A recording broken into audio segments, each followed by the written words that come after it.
Uncle Guido here. It's been a little while. Yes, sirree, Bob. Been working on a lot of juicy little tidbits for the astrology introduction course that we're going to be bringing to you over YouTube here.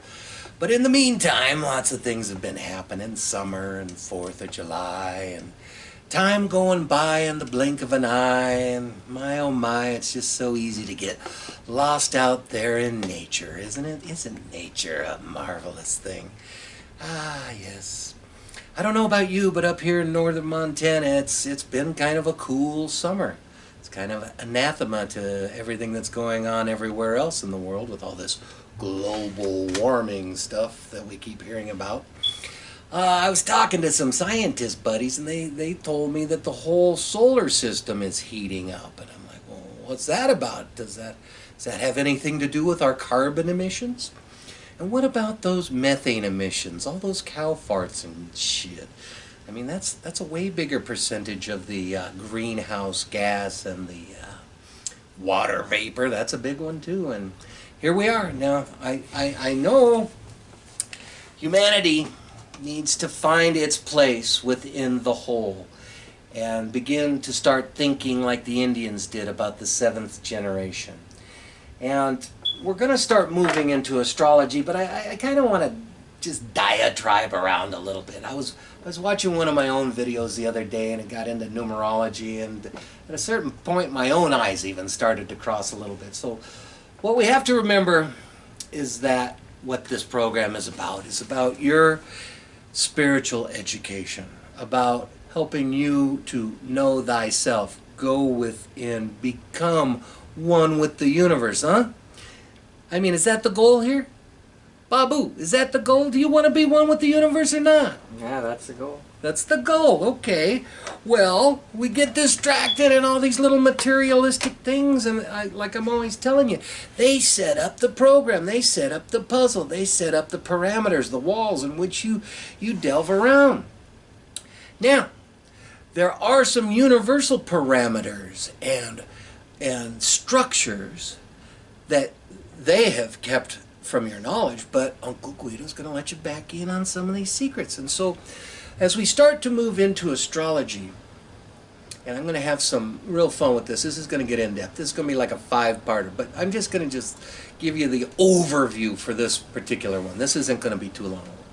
Anyway, within astrology, you have good old Mother Earth, planet Earth. This is where you sit, and for the longest time they thought all these things traveled around, all these stars, all these constellations, all these planets circled around us. We were the center of the universe, and maybe we are. Well, those flat earthers might be on something, I don't know.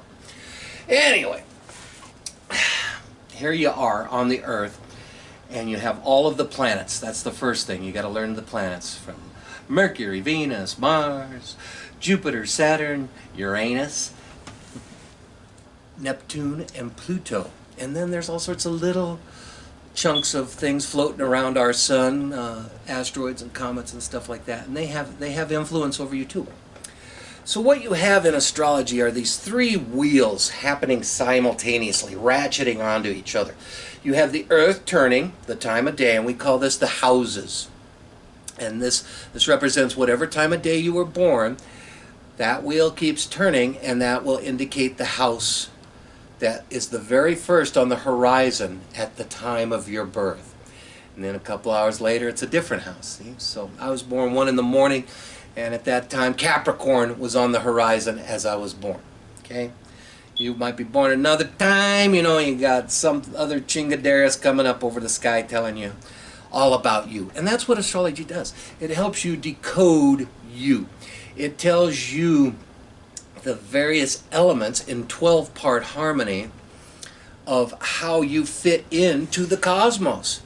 So after the houses spinning around, and then you have the planets, they're going to come and they're going to tell you what the local influences and challenges and benefactors from our solar system are working on you. Now, these planets have natural houses that they end up in and natural signs. On top of the planets, you have the constellations, you know, Aries, Taurus, Gemini, Scorpio, blah, blah, blah, blah, blah. And this is getting into more of personality types. Let's see. Now, this is a very, very complicated science, and we're going to get into that, and I'm going to bring in some friends that can help explain it a little better. We have an astrologer, Coco Fontaine, coming our way, who's going to kind of help us see how to dial these three ratcheted wheels of the universe focalized right in on you so that you can figure out all the little things that are coming your way. Now, numerology is also one of these things that help you see your makeup. Astrology gets into many, many, many aspects of like the whole picture of how to decode your personal vibration and how you fit in to the stars, to the universe, to this planet here in which you are a part that has sprung up as the crown of creation from Mother Nature herself.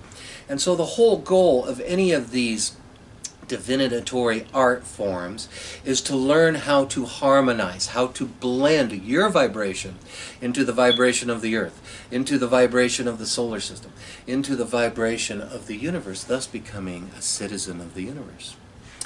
Now, you got to take what comes. There are elements of destiny and fate. Fate seems to be something you can't escape. And we can see what the fates in your astrological wheel, depending on where certain things are, your north node, your south node, and we'll explain that further. Where Saturn shows up, what you got up in the spiritual half. If you look at the wheel of the astrology, I've got a prop here, be right back. Should have got these out. Anyway, I'm back. So if you look at the wheel of the astrology, see, this will explain whatever's right here on this line. That's your rising sign. That's a very important thing. And then these are the houses, 1, 2, 3, 4, 5, 6, 7, all the way to 12. And these houses are ruled by certain signs. Aries is the first house, Taurus is the second, Gemini the third, so on and so forth. Okay, and then you have natural rulers of the planets themselves for these houses, okay? All right, and then these are the glyphs, the symbols of the astrological signs. I'm an Aries, the very first one there. Anyway, here's another glyph that shows some of the archetypical symbology going back thousands of years. So, as above, so below. I've heard that somewhere. Anyway, you're here on Earth, this little microcosm of the macrocosm. You are the universe. You are the one verse. You are a note in the song. You are a drop in the ocean. You are the Grand Babu. Babu. I am Uncle Guido. Anyway, you gotta just take what comes. There's certain things that you set up on the other side. Remember, we were talking about how the fool comes dancing into this life to learn all these lessons, and all of these art forms overlap. And as you start working with them, you get past the mechanics, the logical left brain aspects of these things, and then all of a sudden, before you know it, you've got these tarot cards or these numbers or these planets. They're starting to talk to you. They're starting to tell you, what? What? You don't say. Anyway, it's like that. And it pops into your mind like pictures, see? So we are at this time, I'm going to go off base here a little bit. We are at this time when the energies from the central galactic plane are intense.